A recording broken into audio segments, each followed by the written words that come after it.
Hello guys, and welcome back to the channel. In today's video I'm going to show you the simplest and best stretch that you can get for your hip flexor.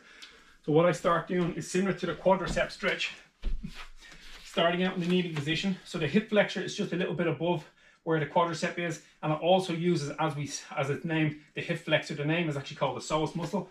So we're going to drop down, we're going to bring our left leg forward, and then we're going to drop down onto that front foot and really start to feel the stretch building up in around the area of that hip flexor where the psoas muscle is, attaching from the lumbar spine down into the ilium.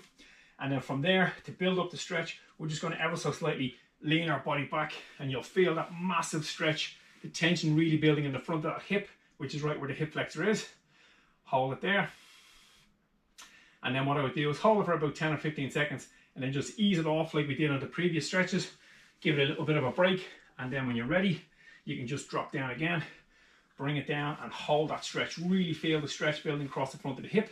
Again, if you want to build some more tension or you want to increase the stretch a bit more, bring your two hands up and then just lean those arms back, shift the weight onto the front foot, and you'll really feel that massive stretch going through that hip flexor.